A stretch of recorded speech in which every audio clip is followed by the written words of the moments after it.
মাথা ঝাড়ু দেওয়ার সব ওই মহিলার আমল মনে আল্লাহ তাআলা দিয়ে মহিলাদের অহংকার দূর হয়ে গেল। কোন মহিলা যদি মুহাব্বতের সঙ্গে তার স্বামীর ঘর ঝাড়ু দেয়, আল্লাহ তাআলা কাবা ঘর ঝাড়ু দেওয়ার সওয়াব দান করবেন। অন্যায় আগুন দাও দাও করে জ্বলতেছিল, রাসূল বয়ান করলেন সমস্ত অন্যায় আগুন নিভে বরফে পরিণত হয়ে গেল, মানুষের ভিতরে শান্তির ফয়সালা হয়ে গেল। দোস্ত সিরাত নিয়ে আলোচনা করব না মিলাদ নিয়ে আলোচনা করব? মিলাদ নিয়ে যারা আলোচনা করে, মিলাদকে প্রধান্যতা তাদের মুহাব্বত ও আবু তালেবের মুহাব্বতের মতো আবু লাহাবের মুহাব্বতের ঠিক পাঠ করতেছে না। কেন তাদের সঙ্গে তুলনা করলো? আল্লাহ নবী যখন জন্ম নিলেন, আবু লাহাবের কাছে খবর গেল যে বাদী ওনার বাড়িতে থাকে, ওই বাদীতে খবর পৌঁছল আমার ভাই সফরে মারা গেছে, তাকে আল্লাহ তাআলা ছেলে দান করছে, ভাতিজা হয়েছে। এই খুশিতে উনি আঙ্গুল দিয়ে বাড়িতেছে, ও বাদী সুখবর দেওয়ার কারণে তোমাকে আমি আজাদ করে দিলাম। সুবহানাল্লাহ। আবু তালেব কি করছে? আজাদ করে দিয়েছে। এই জন্য এই আঙ্গুল বাড়ি দেওয়ার কারণে আল্লাহ তাআলা এই আঙ্গুল দেওয়ার প্রতি সোমবারের দিন তার কবরে পানির ব্যবস্থা করে দেন, যা খাইয়া তার তৃষ্ণা নিবারণ হয়। কিন্তু আবু লাহাব ঈমান আনে নাই। ঈমান যদি না আনে, কলেমা যদি না পড়ে, সে কি রাসূলকে মুহাব্বত করছে না। কিন্তু মিলাদ জন্মের কথা শুনে কিন্তু খুশিতে গোলামকে আজাদ করে দিয়েছে। যারা এই দুনিয়াতে রাসূলের আদর্শে আদর্শবান হতে চায় না, রাসূলের চরিত্রে চরিত্রবান হতে চায় না, শুধু মিলাদ নিয়ে আর মিষ্টি নিয়ে যারা লাফালাফি করে, তারা আবু লাহাব এবং আবু তালেবের দলের ভিতরে তারা খুশি মনার বেদনার কিচ্ছু আসে যায় না। জানতে আবু তালেব একটা বই লিখছে মাওলানা আব্দুর রহিম সাহেব রাহমাতুল্লাহি আলাইহি, 337টা। কয়টা? নাজাতে আবু তালেব কিতাবের নাম দিয়েছিল কেন? উনি ওই কিতাবের ভিতরে লিখছে যে আবু তালেব যদি নাজাত না পায়, তাহলে আমারও নাজাতের দরকার নেই। ভাষাটা কঠিন হয়েছে কিনা বলে? বুঝতেছেন না কথা? কেন উনি এই 337টায় রাসূলের প্রতি ওনার কি মুহাব্বত, ওনার কি দয়া, ওনার কি ভালোবাসা ছিল, এই কথাটা উনি তুলে ধরছেন। আবু তালেব রাসূলকে এত ভালোবাসতেন, অভাবের সংসার ছিল। আলীর বাবার নাম আবু তালেব, অনেকগুলি ছেলে, সংসারে কামাই রোজগার কেউ নাই, কিন্তু এতিম সন্তান মুহাম্মদের দায়িত্ব কেউ নিতে চায় না। উনি শেষ পর্যন্ত নিলেন, আমার কাছে থাক। মানুষের সাথে বিচার দিত, ও আবু তালেব তুমি আমাদের প্রধান, তুমি আমাদের কওমের নেতা, তোমার ভাতিজা কলেমার দাওয়াত দেয়, বাপ দাদার ধর্মের ভিতরে চুনকারি লাগাইছে, হয়তো তোমার ভাতিজাকে তুমি শাসন করো, অথবা আমাদের হাতে তুমি তুলে দাও।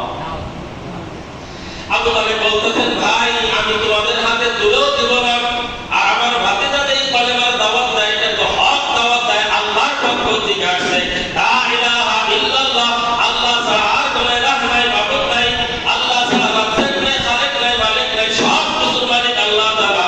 আমার ভাতিজা তো সত্যের দিকে ডাকতেছে, আমি তাকে ডাকতেও বাধা দিব না। সুবহানাল্লাহ। কিন্তু আল্লাহ নবী বলছেন, চাচা আপনি কলেমা পড়েন। বলতেছে, ভাতিজা আমি সব করতে পারবো, কিন্তু কলেমা পড়তে পারবো না।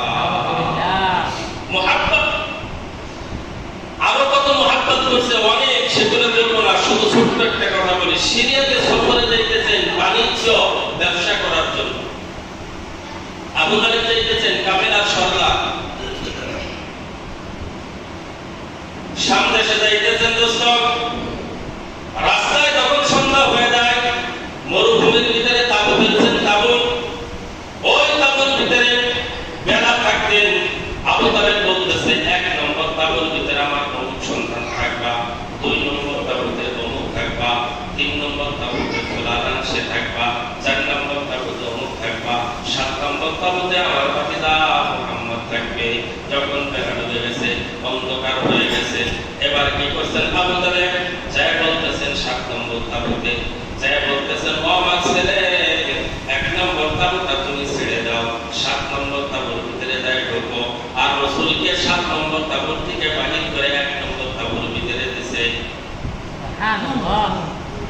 সবাই জিজ্ঞাসা করতেছেন সরকার এগুলো করেন কেন?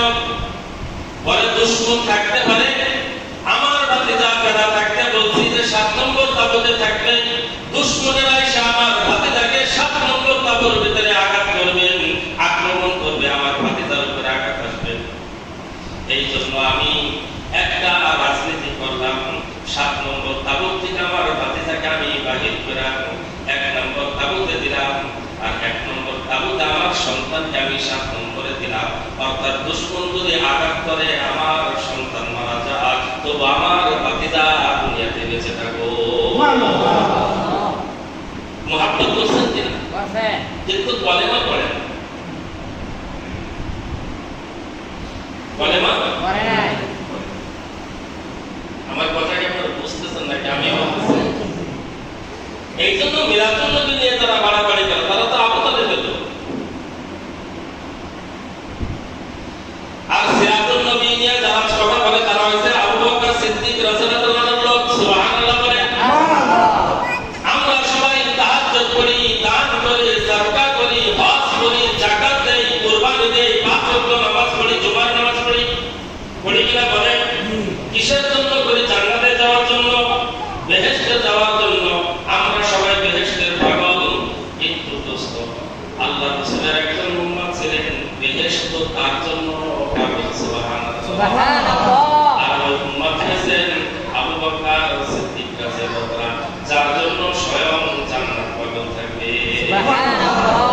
যে ব্যক্তি সিরাতের উপর আমল করবে, রাসূলের জিন্দেগিতে আমল করবে, ওই ব্যক্তি আবু বকরের দলভুক্ত হয়ে যাবে। আবু বকর জান্নাতে যাবে, ওই কাফেরা সেও আল্লাহর জান্নাতে চলে যাবে। সুবহানাল্লাহ। আবু বকর মুহাব্বত করছেন আর রাসূলকে ভালোবাসেন, রাসূলের দ্বীনের উপরে আমলও করছেন। ঠিক না?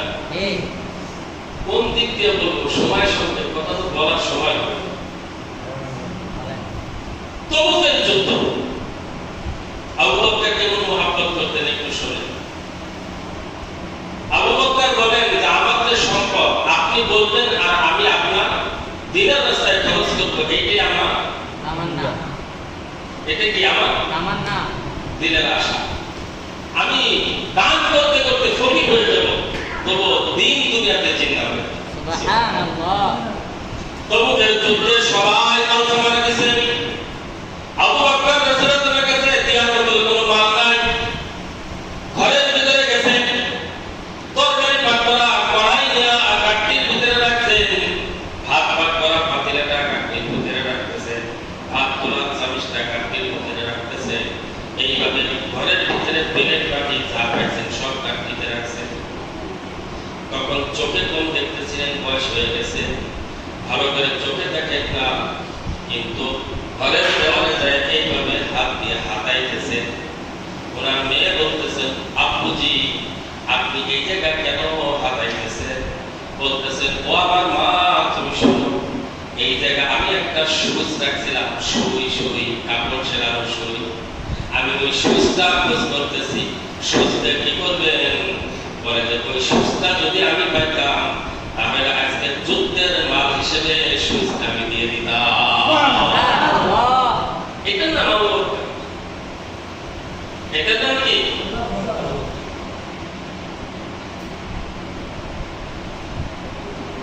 माल दौलत देख भी सब रह गया मेरे लिए, एक खुदा मेरे लिए, एक खुदा मेरे लिए।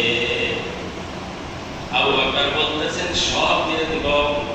যখন কাঠটি খোলা হলো, রাসূলের সামনে পেশ করা হলো, রাসূল দেখলেন হাতের পাতিলা, তরকারি কড়াই, চামিচ, থালা বাটি সব নিয়ে আসছো। আবু বকর তুমি ঘর থেকে সব নিয়ে আসছো, ঘরে কি রেখে আসছো? বলতেছেন, ইয়া রাসূলুল্লাহ ঘরের ভিতরে আল্লাহ এবং আল্লাহর রাসূলকে রেখে আসছি। সুবহানাল্লাহ। মাল দৌলত দেখে কি সব রাহ গিয়া মেরে লিয়ে, এক খুদা মেরে লিয়ে, এক মুস্তাফা মেরে লিয়ে। সুবহানাল্লাহ। এক খুদা এক মুস্তাফা আমার জন্য যথেষ্ট। এই জন্য আমরা কি আবু বকরের দলভুক্ত হব না আবু তালেবের দলভুক্ত? আবু বকর।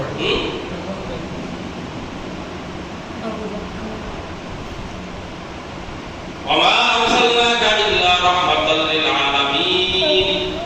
আল্লাহ তাআলা বলতেছেন আমার রাসূলকে আমি দুনিয়াতে রহমত স্বরূপ পাঠাইছি। সুবহানাল্লাহ। অন্যায় আগুন দাও করে জ্বলতেছে ওটাকে নিভানোর জন্য, শান্তির বাতাস বহানোর জন্য আমি আমার রাসূলকে দুনিয়াতে পাঠাইলাম। সুবহানাল্লাহ। অন্য কিছু কোন দিক দিয়ে বলবো দোস্ত খেয়াল করে আমি বাইর করে পারতেছি না। রাসূলের চরিত্র কেমন ছিল? রাসূল দুনিয়াতে এসে দোস্ত বহু তারা ভবন করছেন না বলেন কথা না রাসূল দুনিয়াতে এসে কোটি কোটি টাকার মালিক হইছেন না উম্মতের মালিক হওয়ার জন্য বলছেন, না বড় জাতের খেজুর বাগান করছেন, না। কিচ্ছু করে নাই। কিন্তু রাসূল জমিনে এসে একটা মেহনত করছেন, মানুষের দিলগুলো নষ্ট হয়ে গেছে, এই দিলগুলো কিভাবে মাওলার সঙ্গে জোড়ায় দেওয়া যায়, সুবহানাল্লাহ। আল্লাহ বলা মানুষগুলোকে আল্লাহর সঙ্গে কিভাবে সম্পর্ক করে দেওয়া যায়। রাসূলের একটাই ছিল তাকাজা, অন্য কোনো তাকাজা নাই যে এই দুনিয়ার ভিতরে আল্লাহ তাআলার মহব্বতের মানুষ হয়ে যায়। সুবহানাল্লাহ। এইভাবে চলতেছেন যত চলতেছেন মদিনা মুনাফফরা গেলেন, অদস্ত অনেক ফায়দা শুনলেন, তায়েফে গেছেন, আমেনার সঙ্গে গোলের ভিতরে চা খাচ্ছেন, ওই কথাগুলো আমি আজকে বলবো না। হালিমার ঘরে গেছেন, গর্ভতে ধরে গেছে, সেটাও আজকে আমি বলবো না। কিন্তু মক্কা মুআজ্জামার ভিতরে কালেমার দাওয়াত দিয়েছেন, অদস্ত এতদিন উনি কারো ছিলেন ভাতিজা, কারো ছিলেন ভাইনা, কারো ছিলেন নাতি, কারো ছিলেন ভাই, সবাই মহব্বত করছেন। কাফেররা আল আমিন বলে ফতোয়া দিয়েছেন, যেই দিন বলছে আল্লাহ তাআলা বলছেন রাসূল আপনি বলেন কুলু লা ইলাহা ইল্লাল্লাহ তুফলিহুন। ও মানুষ গ্রামের হও, শহরের হও, শিক্ষিত হও, অশিক্ষিত হও, জোয়ান হও, বুড়া হও, পুরুষ হও, নারী হও, তোমরা বলো লা ইলাহা ইল্লাল্লাহ, কামিয়াব হয়ে যাবা। সুবহানাল্লাহ। লা ইলাহা ইল্লাল্লাহ দাখালাল জান্নাহ। যে ব্যক্তি লা ইলাহা ইল্লাল্লাহ এতে ইখলাস দিয়ে করবে তার জন্য জান্নাতের দরজা খুলে যাবে। সুবহানাল্লাহ। এই লা ইলাহা ইল্লাল্লাহ রূহের দোস্তম মদিনা মুনাফফরা গেছেন, মক্কা থাকতে দেয় নাই, কথা বলার সময় নাই, চলে যাইতেছেন। মদিনা মুনাফফরা গেছেন, মদিনাকে সুন্দর করে সাজাইছেন। সিরিয়ার থেকে একদল ধনী খবর পাইল মদিনার বাজার সুন্দর, রাহাজারি নাই, ডাকাতি নাই, পকেট মাইন নাই, ওই জায়গার ভিতরে খাজনা বেশি হয় না। খবর এরকম আছে কিনা বলেন? আমাদের দেশে কুরবানির হাট মেলে মেলে কিনা বলেন? অমুক জায়গায় হাট মিলছে, সম্মান দিতে গভীর ভাগে হাট মিলছে, খাজনা কম, ট্যাক্স কম, ওই জায়গায় জানের নিরাপত্তা আছে, গরুর নিরাপত্তা আছে, সব আছে। মানুষ আসবে কি আসবে না বলে? মদিনার সুনাম দুনিয়ার ভিতরে ছড়ায় গেছে। আসছে ব্যবসা করতে, আইসা দেখে সুন্দর, মানুষগুলোর ব্যবহার ভালো, মানুষের ভিতরে কোনো রাহাজারি নাই, পকেট মার নাই, চক্ষু মোটা করে না, মোটা কথা বলে না, গালিগালাজ কাউকে করে না, এমন সুন্দর ব্যবহার, বেচা কেনা করে অনেক টাকা মুনাফা নিয়ে আবার সিরিয়ার দিকে রওনা হয়ে গেছে। রওনা হইতেছে, দুইজন দুই ঘোড়ার পিঠে চড়ে চলতেছে, আর একজন আরেকজন বলতেছে ভাই মদিনার মাটি কত সুন্দর, মদিনার মানুষ সুন্দর, মানুষের উপরে মেহনত করছে, মানুষ সুন্দর, মদিনার নাম হয়ে গেছে। কথা বুঝতেছেন? মদিনার নাম হয়ে গেছে। আর বলতেছেন মদিনার নায়ক, মদিনার রাষ্ট্রপতি, মদিনার প্রেসিডেন্ট, মদিনার প্রধানমন্ত্রী, সে লোকটাও ভালো, এই জন্য মদিনার মানুষগুলো ভালো। কিন্তু আরেকজন বলতেছে ভাই শুনলাম ওই লোকটা নাকি এতিম। কি এতিম? এতিম। একজন আরেকজনের সঙ্গে বলতেছে পাশে বাসলা খেজুর বাগান, 17 বছরের নওজোয়ান একটা ছেলে, সে শুনলাম মদিনার নায়ক, মদিনার প্রেসিডেন্ট এতিম, এতিমকে ভালোবাসেন। ওই ছেলেটার বাবা মারা গেছে, যখন বাবা মারা গেছে তখন সে তার চাচাই সে সমাজের মানুষকে বলতেছে, ও সমাজের মানুষ, আমার ভাতিজা এতিম মানুষ কোথায় যাবে?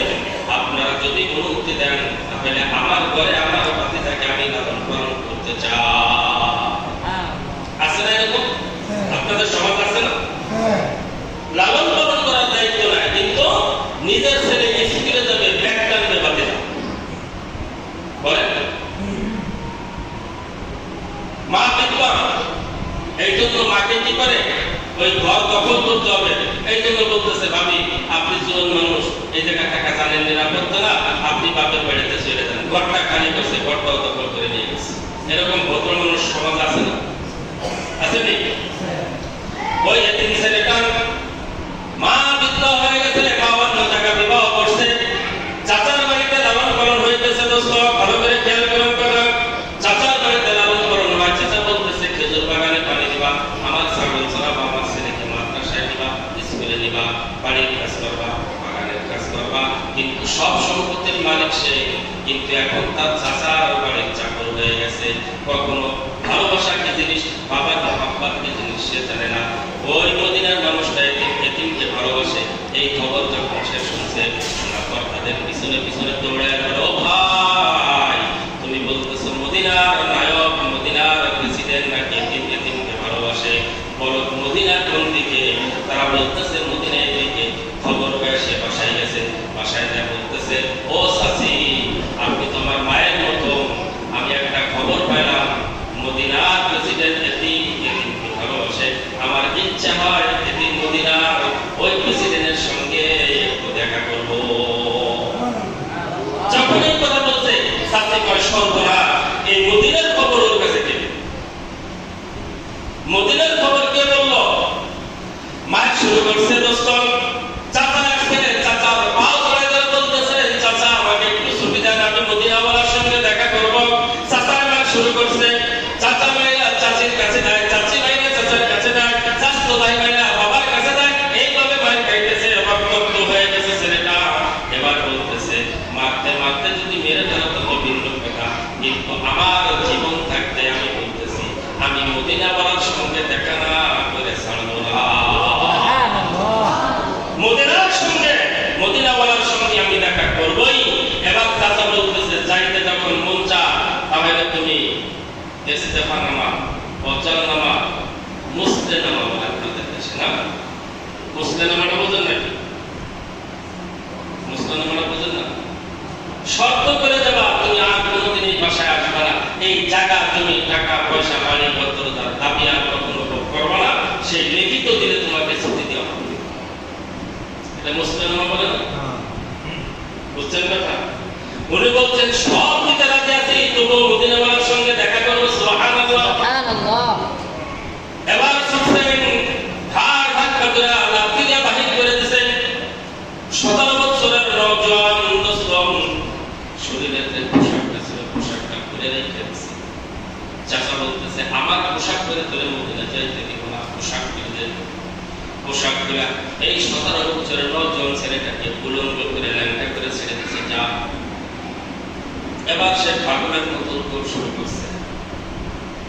রাস্তা দিয়ে যখন দৌড়ায় দৌড়ায় দৌড়ায়, হঠাৎ করে মা কথা মনে হয়েছে, যেই মার গর্ভে ধারণ করছে, যেই মা স্তনের দুধ আমি পান করলাম, মাও তো আমাকে সাথে করে নিয়ে গেছে, কিন্তু সে জামাই তোমাকে সহ্য করে না, মা ফেরত দিয়ে দিচ্ছে। আজকে আমি আমার মার সঙ্গে শেষবারের মতো বিদায় নিব। এই জন্য দৌড়ে মার দিকে যাইতেছে, মার দরজার সামনে যায় লক করছে। দরজা দোস্ত লাগানো ছিল, মা দরজাটা খুলছে, বলতেছে ও মা আমি তোমার পরিবার সন্তান। মা দরজা যখন খুলছে দেখে 17 বছরের টাকলার জন্য একটা, সাথে সাথে মা দরজা দিয়ে ফেলছে। লজ্জায় মা সামনে আসতে পারে না। মা ওই বেড়ার ফাঁক দিয়া, দরজার ফাঁক দিয়া একটা কম্বল দিছে, ওই কম্বলটা দিয়ে বলতেছে ও বাবা তুমি কম্বলটাকে শরীরে পেঁচাও। ওই ছেলেটার নাম বাবা রাখছে উচ্ছাদ। কি বলেন নামটা কি ছিল? উচ্ছাদ। ওই উচ্ছাদ মার দেওয়া কম্বলটা 2 টুকরা করে ফেলছে, মাঝখান দিয়ে ফেলে 2 টুকরা করছে। একটা তার লজ্জা স্থান পেয়েছে, আর একটা টুকরা দিয়ে সে চাদর বানাইছে। এবার বলতেছে ও মার এবার দেখা করো।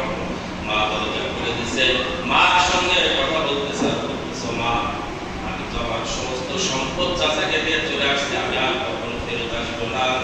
আমি মদিনাওয়ালার কাছে চলে যাই। মদিনাওয়ালা এতিম, সে এতিমকে ভালোবাসে, আমি এতিম ভালোবাসার জন্য আমি যাইতেছি।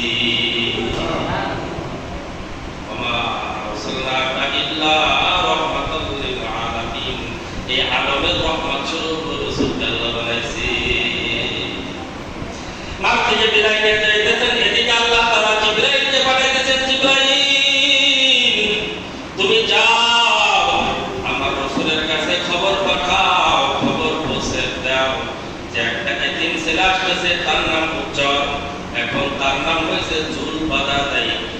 বাধা দেয় তো দুই কম্বলওয়ালা, ওই যে একটা কম্বল ছেড়ে দুই টুকরা বানাইছে, এই জন্য তার নাম কোরআনে আসছে চুল বাধা দেয়। 28 তাফসীরে দেখবেন চুল বাধা দেয় দুই কম্বলওয়ালা দৌড়াইতেছে। আল্লাহ তাআলা বললেন জিবরাইল যাও, এতিম আসতেছে বড় আশা নিয়া, রাসূল তাদেরকে সর্বপ্রথম বুকের সঙ্গে জড়ায় ধরে। আল্লাহ নবী কথা শোনার সাথে সাথে বাবু সালাম একটা জায়গা আছে, যেই দরজা দিয়ে রাসূলকে সালাম দেওয়ার জন্য যান, ওই বাবু সালাম দরজার সামনে দাঁড়ায় আছে। আল্লাহ নবী জায়গা বসা, ওই ছেলেটা দৌড়ে আসছে, চুল বাঁধা দেয়, দুই কম্বল বলা, দেখা যায় একই কালারের কম্বল, একটা পরা একটা গা, এই তো চুল বাঁধা দেয় দুই কম্বল বলা। আয়েশা রাসূলের সামনে দাঁড়ায় বলতেছে, ভাই এই মদিনাওয়ালা এতিম নবীরে আপনি ছেলে নিয়ে যখন বলছেন, আল্লাহ নবী দাঁড়াইছেন, দাঁড়ায় বলতেছেন, ওরে এতিম, তুমি যে রাসূলকে খুঁজতেছো আমি সেই মুহাম্মদ রাসূলুল্লাহ। আমি সারা রাত্র